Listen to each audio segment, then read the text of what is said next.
குலதெய்வம் தெரியல, எனக்கு தெரியாதுன்னு சொல்றவன் அவன் ஒரு முட்டாள். அவன் முட்டாள்தனமான அது வாதம். காளி உக்கிரமா இன்னைக்கு பல பேருக்கு வேலை செய்யுதுன்னா உடனே காளிய காளி காளி காளி காளி காளி ஒரு இனத்துக்கான அது ஒரு குல தெய்வம் தான், அவ்வளவுதான். கிராமப்புறங்கள்ல இன்னைக்கும் பொங்கலுக்கு முன்னாடியும் சரி நம்ம முன்னோர்களுக்கு படைகளுக்கு சாமி கும்பிடுவாங்க. ஏன் அப்படின்னாக்கா இன்னைக்கு பல பேர் குலதெய்வம் தெரியலைங்கிறது ஒரு ஃபேஷனா சொல்லிட்டு இருக்காங்க. இதுதான் ஒரு முட்டாள்தனமான ஒரு விஷயம். முருகனை குலதெய்வம் அப்படின்னு சொல்லி சிலர் சொல்ல கேள்விப்பட்டேன். முருகன் ஒரு குலதெய்வம் கிடையாது. அவன் ஒரு குலத்துக்கான ஒரு இனத்துக்கான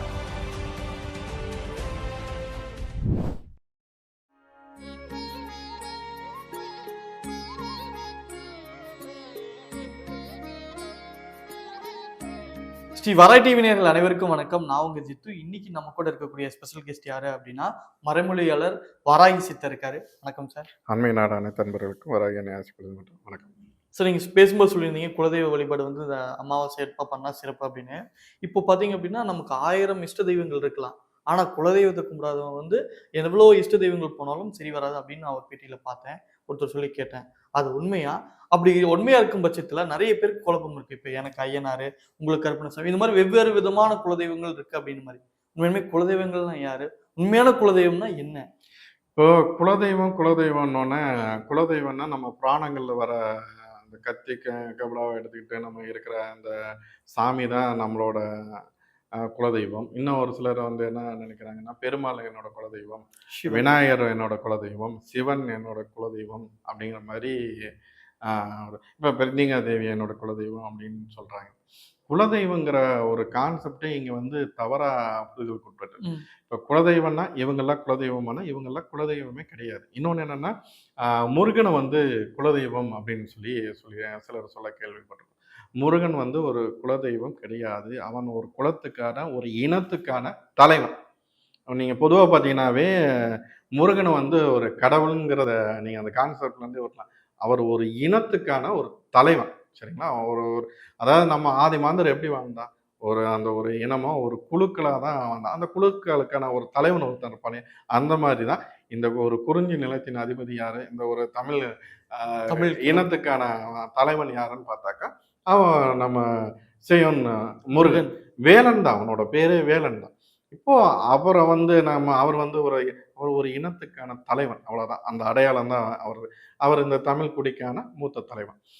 இப்போ அவரை சங்க இலக்கியங்கள்ல அவரை பூசாரி உடம்புல இது இருக்கு. நீங்க சாமி ஆடுமா முருகன் சில பேர் பேசும்போது ஏளனமா பேசுறாங்க. சங்க இலக்கியத்துல போய் நீங்க எடுத்து பார்த்தீங்கன்னாவே அவரோட அந்த வரலாறுலாம் இருக்கு. முருகனை கொண்டு பூசாரி உடம்புல இறக்கி அவரு குறி சொல்லுவார். அங்க இருக்கிறவங்களுக்கு எல்லாத்துக்குமே இதெல்லாம் எதையுமே தெரிஞ்சுக்காம நம்ம போற போக்கில் எதையாவது ஒன்று பேசிட்டு போயிடுறாங்க. அப்போ அந்த குலதெய்வத்தோட விஷயத்துக்கு வரும். இந்த குலதெய்வம் அப்படிங்கிறவங்க யார் அப்படின்னாக்கா அவங்க ஒரு தெய்வமானா கிடையாது. இப்ப இந்த குலதெய்வம் யார்? நம்ம குலத்துக்காக, நம்ம இனத்துக்காக, நம்மளோட இந்த சமூகத்துக்காக வாழ்ந்த ஒரு தலைவன் இருப்பான் இல்லையா? அவன் அது நம்மளோட அவனோட வாழ்க்கையே பார்த்து இந்த இனத்துக்காக, இல்ல அவங்களோட கஷ்டத்துக்காக, இல்ல அவங்களோட துயருக்காக, இல்ல அவங்கள பாதுகாக்கிறதுக்காக தன்னோட வாழ்க்கையை தியாகம் செய்த ஒருத்தர். அவங்க தான் இந்த குலத்துக்காகவும் குலதெய்வம் அப்படின்னு நம்ம சொல்றோம். அதாவது அந்த இனத்துக்காக. இப்போ நம்ம இருக்கோம் அப்படின்னாக்கா நம்மளோட இனத்துக்கு ஒரு பெரியவர் ஒருத்தர் வாங்க. இப்போ காளி நீங்க தெய்வம் தெய்வம் தெய்வம் காளி ஒரு குலத்துக்கான இனத்துக்கான அது குல தெய்வம். இன்னைக்கு அத காளி உக்கிரமா இன்னைக்கு பல பேருக்கு வேலை செய்யுதுன்னா உடனே காளிய காளி காளி காளி காளி காளி ஒரு இனத்துக்கான அது ஒரு குல தெய்வம் தான், அவ்வளவுதான். இப்போ இதுதான் அது குலதெய்வம்னா. இப்போ அந்த தெய்வம்னா அது ஒரு ஆன்மா, அது ஒரு சொரூபம், அது ஒரு சக்தி. இந்த ஆன்மாவுக்கு அழிவுன்னு சொல்லலையா? அதான் இங்க நம்ம கிராமப்புறங்கள்ல இன்னைக்கும் பொங்கலுக்கு முன்னாடியும் சரி, ஒரு சில விசேஷங்களுக்கு முன்னாடியும் சரி, நம்ம முன்னோர்களுக்கு படைகள்கிட்ட சாமி கும்பிடுவாங்க. ஏன் அப்படின்னாக்கா, நம்மள வாழையடி வாழையா நம்மளோட இன்னைக்கு இருக்கிற அந்த சாமி கும்பிடுறது, கோயிலுக்கு போறதெல்லாம் இன்னைக்கு வந்த காலகட்டத்துல அது ஒரு சில கூட்டங்களால அது கடைபிடிக்கப்பட்டு இப்ப நம்ம இது பண்றோம். முதல்ல நம்மளோட வழிபாடு பாத்தீங்கன்னாக்கா, நடுக்கல் வழிபாடு, முன்னோர் வழிபாடு தான். முன்னோர் வழிபாடு தான் நம்மளோட தெய்வம், அவ்வளவுதான். முன்னோர் தான் நம்ம தெய்வமா வழிபட்டுட்டு இருந்தோம். அதை ஒரு காலகட்டத்தில் இங்கே ஒரு சில கூட்டங்கள் வந்து அதை மாற்றி தூக்கி போட்டுட்டு கோயில் குளம் இப்படி வந்தாதான் இன்னைக்கு பலிபீடமே இன்னைக்கு இருக்கிற ஒவ்வொரு கோயில்லையும் இருக்கு. அங்கே வச்சு நீங்க என்ன சக்கரை பொங்கலோ ஏதோ வச்சு தான் சாமி கும்பிட்டுருக்காங்க. ஆனா அந்த இவன் ஆதி மாந்தர் என்ன பண்ணா, இங்க இந்த சக்கரை பொங்கல் வச்செல்லாம் அவன் வழிபடல. அவனுக்கு பிடித்த ஒரு மிருகத்தை அங்க பலி கொடுத்து அதுக்கு தான் பலிபீடங்கிறது. இன்னைக்கு பலிபீடம் ஒரு சைவமா மாறிடுச்சு. அதை ஒரு சில கூட்டம் வந்து அதை அப்படி கொண்டு வந்துட்டாங்க. முதல்ல குலதெய்வம்னா நம்ம இங்க இருக்கிற மற்ற சாமிகள்லாம் வச்சுக்கோங்க. இப்போ நம்ம காளியம்மாவா இருந்தாலும் சரி, மாரியம்மாவா இருந்தாலும், கருப்பராயனா இருந்தாலும் சரி, ஐயனாரா இருந்தாலும் சரி, சுடலை மாடனா இருந்தாலும் சரி, இன்னும் பல தெய்வங்கள் இருக்காங்க, செல்லியம்மனா இருந்தாலும் இவங்கெல்லாம் ஒரு இனத்துக்காக வாழ்ந்து தன்னை தியாகம் செய்த ஒருத்தர்.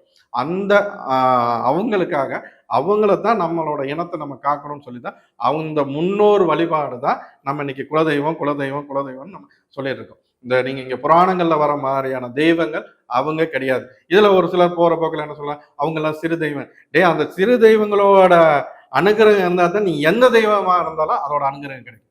அப்ப அந்த சிறு தெய்வங்கள் யாரு? நம்ம முன்னோர்கள். நம்ம முன்னோர்கள் தான் நம்மளோட குலதெய்வம்.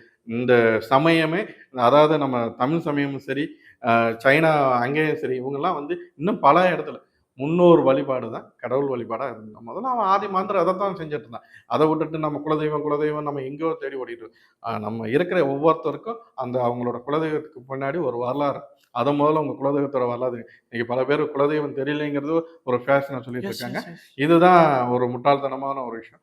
நம்ம அப்போ அவங்கள வந்து நம்ம மதிக்கிறதுல அவங்களுக்கு உண்டான எந்த ஒரு விஷயத்தையும் செய்யறதில்ல. அப்போ நமக்கு ஒன்று நல்லது மட்டும் நம்ம இங்க அந்த கோயிலுக்கு போனோம், இந்த கோயிலுக்கு போனால் நல்லது நடக்கணும் எப்படி நடக்கும்?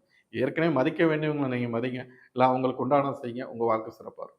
கண்டிப்பா சார். இப்போ நீங்க வேலைக்கு பார்த்தீங்க அப்படின்னா, நெறைய பேர் வெளியூர்ல போய் செட்டில் ஆயிருப்பாங்க. வெளிநாடுகள்ல போய் செட்டில் ஆயிருப்பாங்க. அவங்களுக்கு வந்து என்னன்னா, இந்த ஒரு ஒரு தலைமுறை அப்படியே பிரேக் ஆயிடுச்சுன்னா, அப்படியே அடுத்த ஜெனரேஷனுக்கு தெரியவே தெரியாது. இது யார் குலதெய்வம்? என்ன ஏது? அவங்களோட பூர்வீகத்த பத்தி தெரியாது. இப்போ அப்படி குலதெய்வம் தெரியாதவங்க எந்த தெய்வத்த வழிபடலாம்? ஐயா நான் இந்த பேச போனா கான்ட்ரவர்சியாவே ஆயிட்டு இருக்கும். நல்லா ஒரு விஷயத்த புரிஞ்சுக்கங்க. குலதெய்வம் தெரியல, எனக்கு தெரியாதுன்னு சொல்றவன் அவன் ஒரு முட்டாள். அவன் முட்டாள்தனமான அது வாதம். குலதெய்வம் தெரியலன்னு சொல்றவன் வந்து அவன் பேசுறது ஒரு முட்டாள்தனமான வாதம். என்ன அப்படின்னு பார்த்தாக்கா, இப்போ நீங்க இருக்கீங்க. உங்க அப்பா இருப்பாரா? ஆமா. மேக்ஸிமம் உங்க தாத்தா இருப்பாரா? இருப்பார். இருப்பாரு. இவங்கெல்லாம் இருப்பாங்க இல்லையா? நீங்க இன்னும் ஒரு உங்க உங்க உங்க குழந்தைகளோட குழந்தை வந்து உங்கள்கிட்ட குலதெய்வம் என்னன்னு தெரியலன்னு கேட்கல. உங்கள பொறுத்தவரைக்கும் உங்க குலதெய்வம் என்னங்கிறது தெரிஞ்சுக்கணும்னா, ஒண்ணு உங்க அப்பாவ கேட்கலாம். உங்க அப்பாவுக்கு தெரியலன்னா உங்க தாத்தாவ கேட்கலாம். இல்ல தாத்தா பிறந்த ஊர் எங்கன்னு பார்த்தாக்கா, ஏன்னா ஆண் வழி தானே அவங்களோட இதுதானே குலதெய்வம் வருது. பங்காளிகள் இருப்பாங்க. இப்போ நீங்க இருக்கீங்க. உங்க அப்பாவ நீங்க கேட்கலாம். என் அப்பா இல்லப்பா நம்ம வேற ஒரு இதுக்காக வந்துட்டோம். நம்ம தெரியல அப்படின்னு சொல்லலாம். சரி உங்க அப்பாவோட அப்பா எங்க இருக்காரு? ஏன் அந்த வேர தேடினாங்க, அடிநாதத்த தேடினாவே நமக்கு தெரிஞ்சிரும் குழந்தை தெய்வம். இன்னைக்கு எங்க சுத்துனாலும் குலதெய்வங்கிறது கிராமப்புறத்துல தான் இருக்கும். அந்த எல்லை காக்கு தெய்வமா தான் இருக்கும். உண்மை. நீ இங்க நம்ம சாப்பிட்றதுக்கு இந்த ஹோட்டலுக்கு போனா பிரியாணி நல்லா இருக்குமா? அந்த ஹோட்டலுக்கு போனா சிக்கன் 65 நல்லா இருக்குமா? ஒரு 60 கிலோமீட்டர் தாண்டி போய் நான் பாயாசம் சாப்பிட்டா சூப்பரா இருக்குன்னு சொல்ல தெரிஞ்சவங்களுக்கு, குலதெய்வத்தை தேடி கண்டுபிடிக்க தெரியலன்னா, உன்னோட வாழ்க்கை எந்த காலத்திலயும் சிறப்பா இருக்கிறதுக்கு வேலையே கிடையாது. அதான் இது இந்த குலதெய்வம்னு போட்டு பல பேர் இந்த குழப்பிட்டு இருக்காங்க. நம்ம கூட வாழ்ந்த, நம்ம குலத்துக்காக வாழ்ந்து, அவங்க தியாகம் செய்த ஒருத்தர் தான் நம்மளோட குலதெய்வம். அவங்கள மதிக்காத யாரும் வாழ்க்கையில சிறப்பா இருந்ததா, அதுக்கு உண்டான எந்த ஒரு இதுவுமே கிடையாது. இன்னைக்கு இருக்கிற கடவுள் வழிபாடும் சரி, மத்த இந்த கோயில் புனஸ்காரம் இது எல்லாமே வந்து அங்கிருந்து தொன்று தொட்டு வந்தது தான். நம்மளோட வழிபாடு, முன்னோர் வழிபாடு தான், நடுக்கல் வழிபாடு தான். அவ்வளோ. Okay sir. எங்களுக்காக இவ்வளவு நேரம் ஒதுக்கி நெறைய கேள்விகளுக்கு பதில் சொன்னதுக்கு மிக்க நன்றி சார். நன்றி.